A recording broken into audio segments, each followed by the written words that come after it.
How the royals secretly own everything. The British royal family, whose name officially became the House of Windsor in 1917 by proclamation of King George V, is one of the wealthiest families in the world, and most people probably don't realize how wealthy they actually are.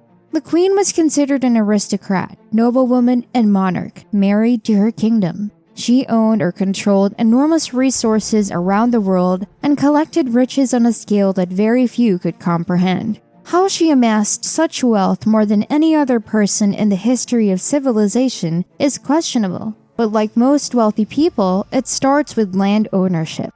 Queen Elizabeth II was the largest land package owner in the world, called the Crown Estates, and it comprised a massive portfolio of holdings.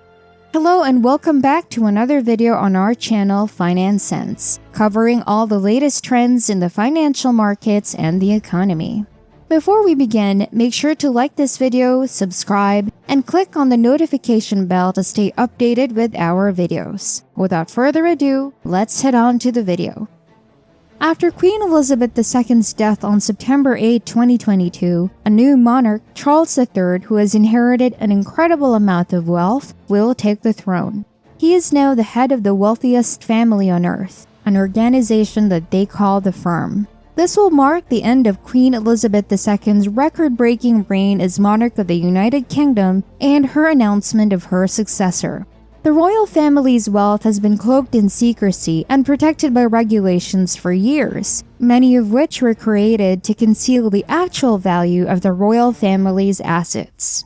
The idea that Queen Elizabeth is said to own the world may seem exaggerated, but it may not be as far-fetched as you may imagine, given that, officially, she had more territory than anybody else on the earth, including land that many people believed to be theirs.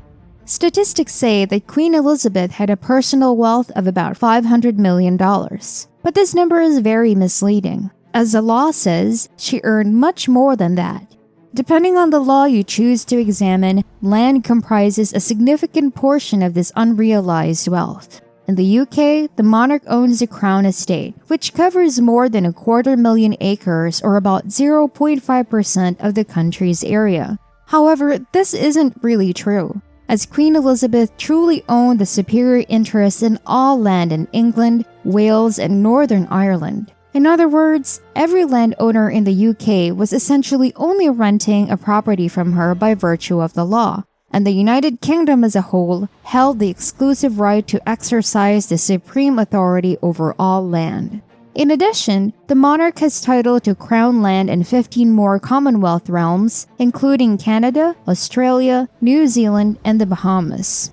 With claims from Australia, the UK, and New Zealand, the Queen's land ownership totaled 6.6 billion acres, or over 1/6 of the whole surface of the Earth. This included roughly half of Antarctica. The new reigning king, Charles III, lawfully inherited the Queen's royal titles and property upon her death, making him the world's largest landowner at that time.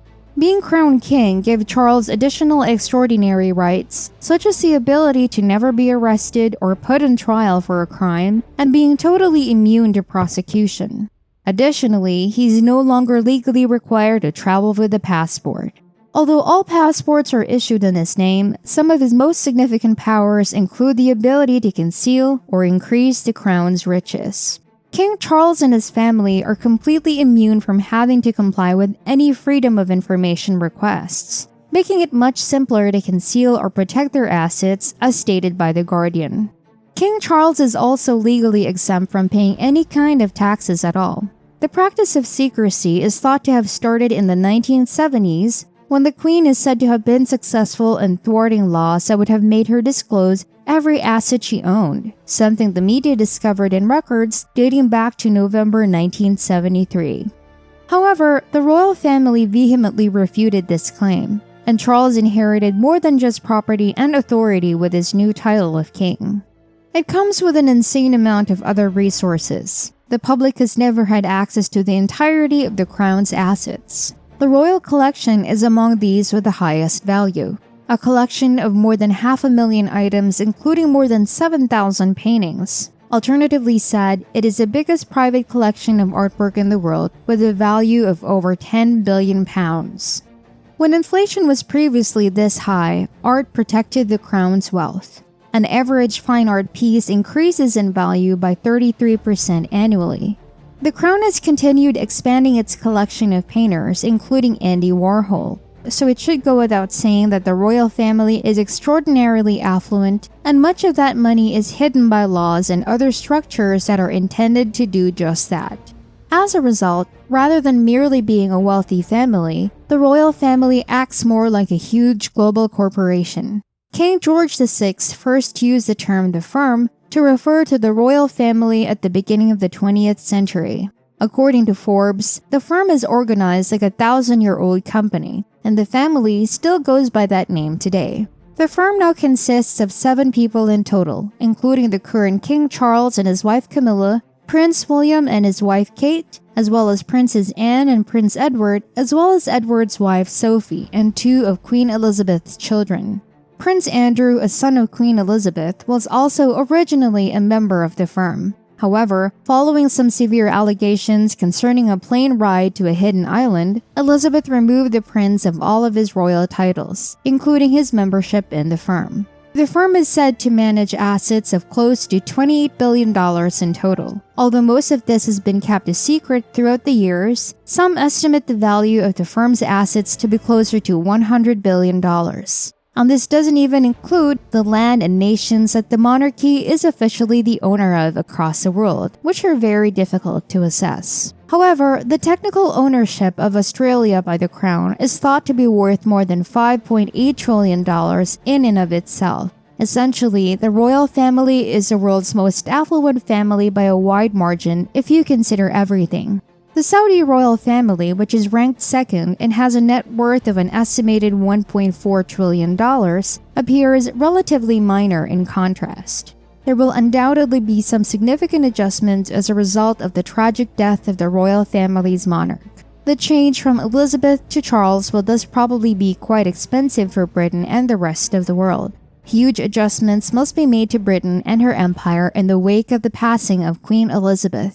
Within a year, all currency in the United Kingdom will need to be remade. Soon, all currency will be stamped and printed with the face of King Charles. It will cost a British company a lot of money to observe a 12-day period of grief and a new national day of mourning. Postage stamps, military police uniforms, and institutional uniforms must be altered on passports in accordance with the law to reflect Charles as the head of the empire. The UK will likely incur billions of dollars worth of costs as a result of these modifications. Not to mention, the rest of the Commonwealth will likely incur similar enormous costs. It sounds like we've reached the end of this video. If you found this video helpful, please hit like and subscribe, and comment down your thoughts in the comment section below. This is Finance Sense, helping you keep up with all the latest trends in the financial markets and the economy.